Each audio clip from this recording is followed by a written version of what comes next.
Saya tuh biasanya ketika sedang mengetikkan suatu prompt, baik itu menggunakan Gemini, ChatGPT ataupun Claude, saya itu selalu menggunakan anatomy prompt. Ya, contohnya simpel seperti ini.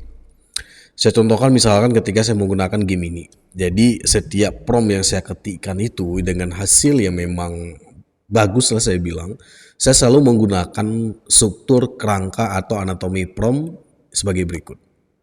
Ada persona, aim, recipient, them, dan structure. Sehingga hasilnya ketika menggunakan dari mengikuti struktur anatomy prompt ini, itu hasilnya lebih bagus. Dan itu bisa diperhatikan dari video-video saya sebelumnya ketika saya membuat generator atau membuat suatu visual, itu rata-rata hasilnya seperti yang saya harapkan. Itu kenapa saya menggunakan yang struktur prompt yang seperti ini. Nah, di ChatGPT juga sama. Kalau dulunya itu saya sering menggunakan struktur anatomy prompt di GPT-5 itu adalah mengikuti struktur prompt yang seperti ini. Ada rule, task, konteks, reasoning, format, dan stop condition. Artinya dengan saya mengikuti yang struktur anatomy prompt yang seperti ini, sekali lagi hasilnya itu akan lebih bagus dan akan tidak biasa-biasa saja. Nah, sekarang pernah nggak kita itu atau merasakan sudah memberikan prompt kepada ChatGPT, tetapi hasilnya itu biasa-biasa saja? Sekarang pertanyaannya adalah siapa yang salah? Apakah kita yang salah dalam mengetikkan prompt atau AI-nya yang salah? Nah, salah satu yang perlu kita pahami di sini adalah masalahnya itu adalah bukan AI yang salah dalam memberikan hasil, tetapi lebih kepada kitanya yang tidak memahami bagaimana cara mengetikkan prompt yang bagus yang sesuai dengan apa yang dibutuhkan oleh si Gemini atau si ChatGPT atau si Claude daripada AI yang kita gunakan. Nah, di video ini kita akan coba menunjukkan satu trik sederhana. Saya bilang aja trik sederhana yang akan menunjukkan bagaimana menggunakan kode dari ChatGPT. Saya tidak bahas Gemini dulu ya, saya bahas ChatGPT yang namanya yaitu kode prompt upgrade. Apa ini prompt upgrade? Yang ini prompt upgrade ini bisa mengubah prompt biasa itu menjadi prompt yang jauh lebih jelas, terstruktur, dan powerful. Bahkan prompt yang awalnya hanya satu kalimat itu bisa dikembangkan menjadi instruksi yang jauh lebih berguna untuk menghasilkan tulisan yang lebih baik. Jadi sebelum kita membuat prompt, coba teknik ini terlebih dahulu. Oke, sekarang sebelum kita masuk ke dalam contoh penerapan daripada ini, kita bahas terlebih dahulu apa maksud daripada prompt upgrade yang ini. Kalau bahasa saya di sini saya mengatakan adalah bagaimana kita menjadikan prompt yang terlihat biasa tapi dia lebih berguna. Strukturnya nanti kita akan mengikuti struktur prompt. Kalau ini dulu di ChatGPT 5 ya. Kalau ini mau digunakan sekarang kayaknya masih bisa. Silahkan saja. Jadi sekarang saya akan menjelaskan dari struktur prompt ini kita nanti akan mengubah dari prompt biasa menjadi prompt yang lebih berguna. Nah, konteksnya apa yang akan kita inginkan? Kita akan mengubah prompt kita nanti adalah yang pertama adalah dengan mengikuti strukturnya adalah rule, goal atau tujuan, konteksnya apa, formatnya, kemudian constraint. Di sini sudah dijelaskan bahwa kalau rule itu perannya AI itu siapa. Goal itu tujuan yang jelas. Konteks latar belakang atau konteksnya apa. Format output yang diinginkan dalam bentuk apa. Constraint itu lebih kepada batasan. Jadi ini secara teori inilah yang akan kalau kita ketikkan mengikuti format prompt seperti ini, itu prompt kita itu akan hasilnya luar biasa. Nah, sekarang kita bahas teorinya, contoh yang memang bagaimana yang dikatakan dengan prompt biasa, dengan prompt yang lebih kuat, dengan mengikuti yang struktur anatomy prompt seperti ini. Nah, contohnya seperti ini.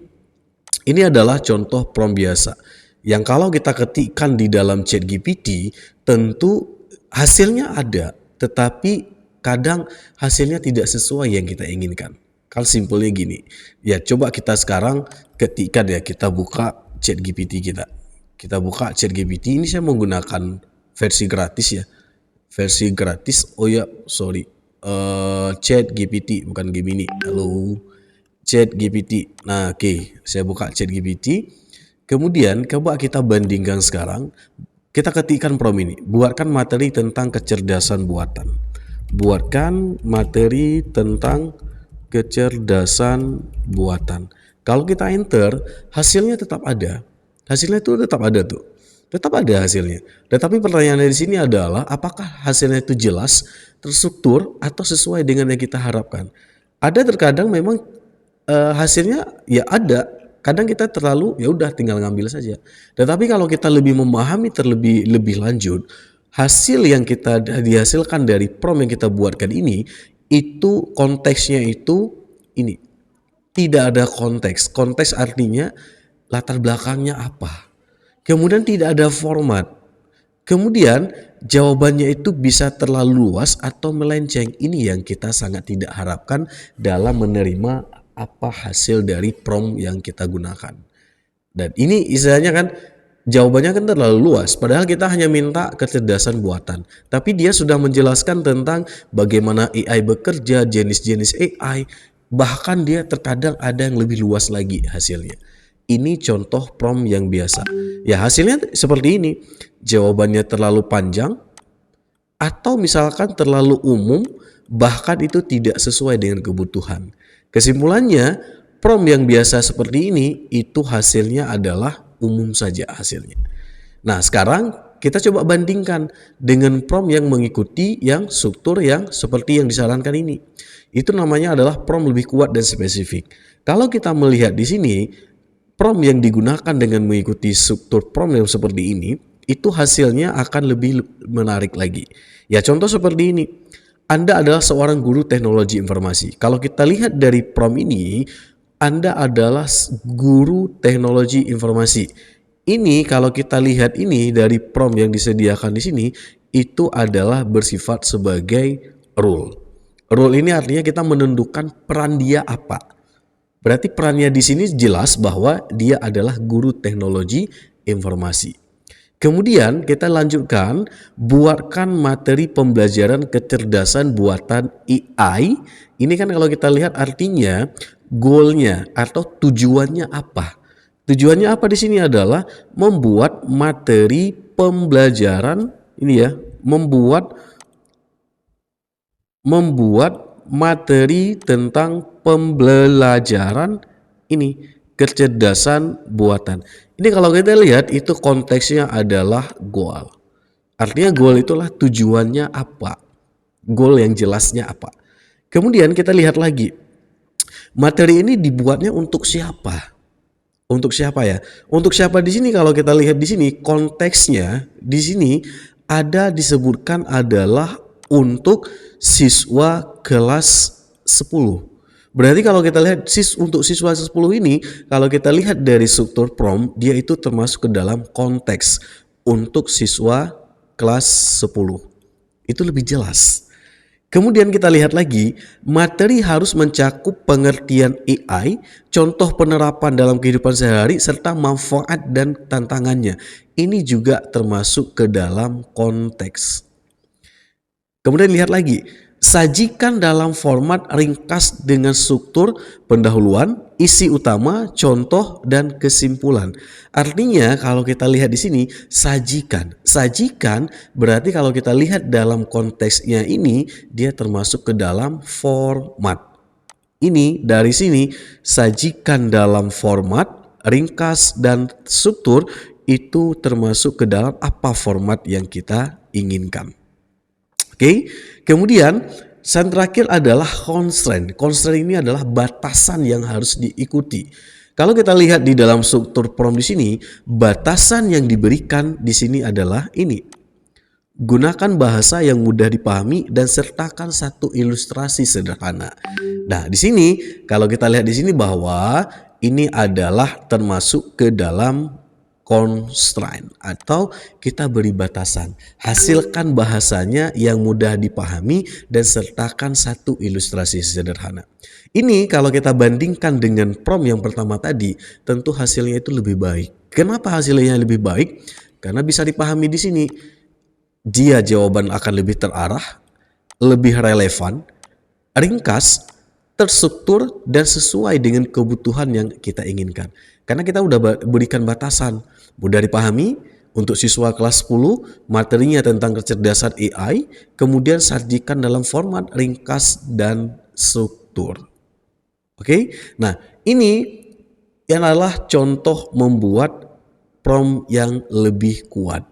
Dan ini artinya kalau kita sering-sering mengikuti prompt yang seperti ini, kita yakinlah bahwa prompt kita itu akan lebih hebat, akan lebih jelas dan lebih terstruktur. Kalau boleh dikatakan hasilnya akan lebih powerful.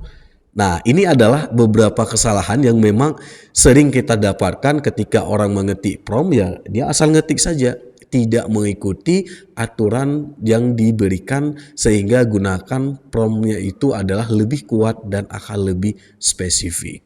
Nah, sekarang pertanyaannya, kalau saya di game ini, saya bahasanya di game ini, ketika saya menuliskan prompt yang mengikuti struktur anatomi kayak gini, saya akan buat promptnya kayak gini, perintahnya kayak gini.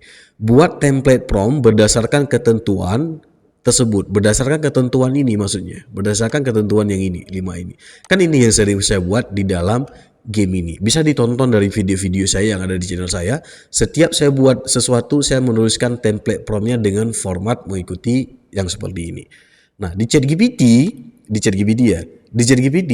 kalau kita bingung dalam menyusun prompt yang isinya beribet seperti ini, kita tidak tahu bagaimana kalimat rule, bagaimana kalimat konteks, bagaimana kalimat format, bagaimana kalimat batasan yang ingin kita berikan di dalam kita membuat prompt yang kuat dan spesifik. Jawabannya adalah kita menggunakan yang namanya kode ini. Kode ini akan kita gunakan. Namanya adalah kode ChatGPT. Ini akan gunakan kode ini, prompt upgrade, yang akan mengubah prompt kita yang biasa menjadi lebih berguna mengikuti struktur prompt yang kita bahas tadi. Simpelnya, contoh, perhatikan seperti ini. Misal, saya tuliskan kayak gini. Buatkan materi tentang kecerdasan buatan. Saya copy. Sekarang saya buat mengikuti struktur yang disarankan yang seperti ini, prompt upgrade. Coba kita tulis sekarang, tuliskan kayak gini, prompt upgrade. Kayak gini aja ya, prompt simple ya, prompt upgrade. Kemudian kita enter, boleh spasi ke samping, kita berikan kayak gini. Buatkan materi tentang kecerdasan buatan. Kita nggak spesifik nih, nggak ada spesifik menjelaskan untuk kelas ini, untuk kelas itu, enggak. Tapi kita cukup tuliskan yang model seperti ini saja, kemudian kita enter, maka hasilnya dia itu akan dibuatkan struktur promptnya itu lebih spesifik mengikuti dari ketentuan yang ada ini. Rule, goal, konteks, format, dan constraint. Kita lihat di sini, peran. Anda adalah seorang guru instruktur yang ahli. Ini berarti peran atau role. Role yang ini ya, yang role yang ini. Itu role.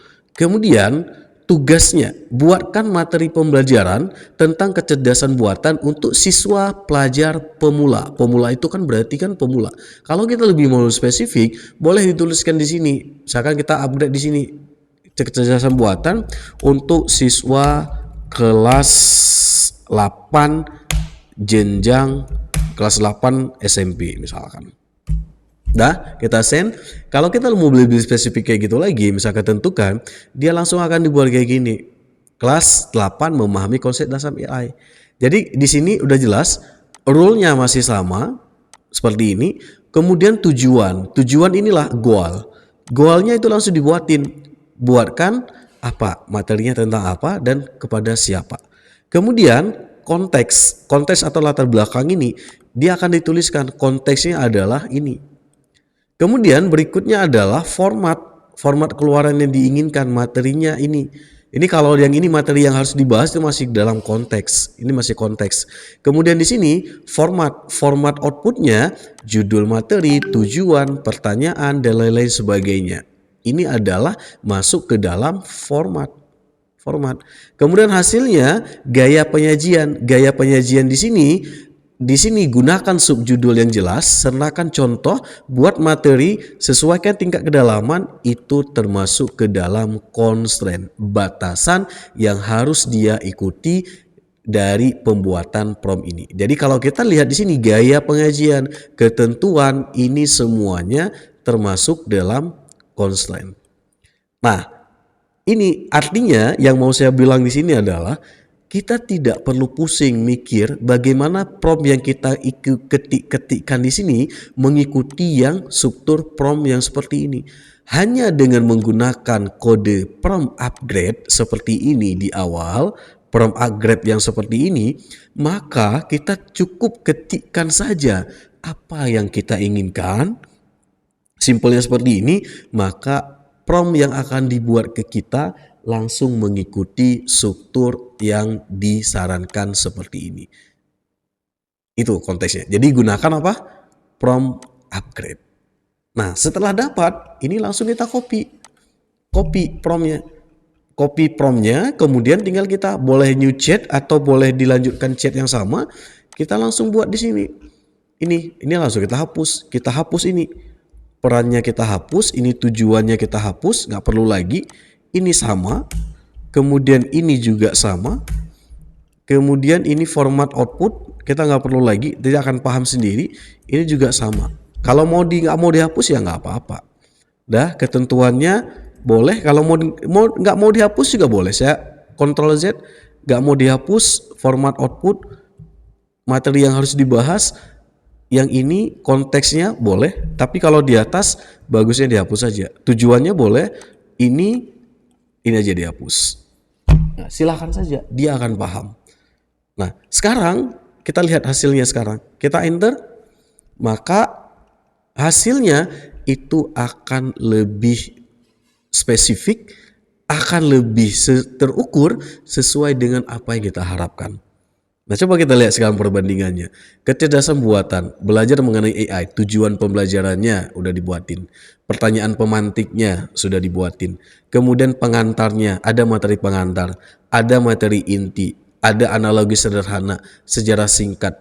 Sudah dijelaskan bagaimana sesuai ketentuan yang kita berikan di atas. Dan di sini sudah ada contoh-contoh penggunaan AI dan ini sudah ada studi kasus, uji jawaban, studi kasus sederhana, rangkuman, latihan soal pilihan ganda, itu sudah lengkap semuanya karena kita mengikuti struktur prompt yang disarankan seperti ini. Nah, itu dia. Jadi sekali lagi bayangkan dari apa yang kita hasilkan hanya dengan mengetik prompt seperti ini saja tadi. Bukan seperti ini ya, yang ini ya. Yang ini. Buatkan materi tentang kecerdasan buatan. Dia hanya menuliskan yang seperti ini saja. Kurang kompleks.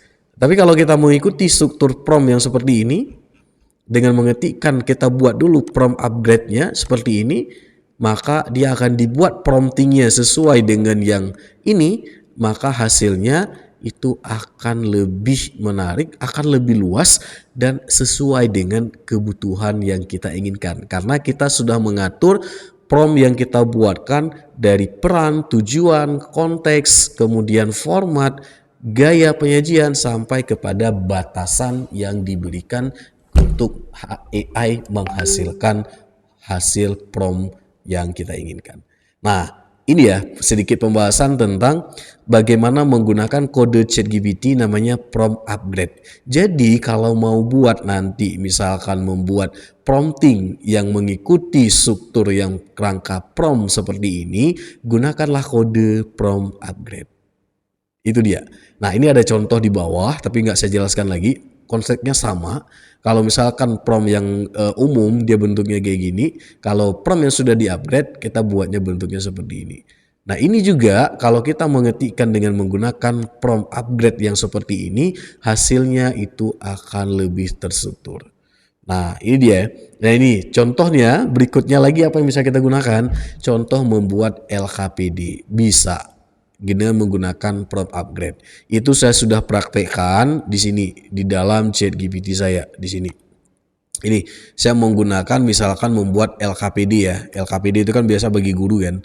Nah, di sini saya sudah membuatkan dengan mengetikkan prompt upgrade, saya tuliskan di sini membuat LKPD pembelajaran untuk pelajaran matematika kelas 5 jenjang SD materi bangun ruang dasar.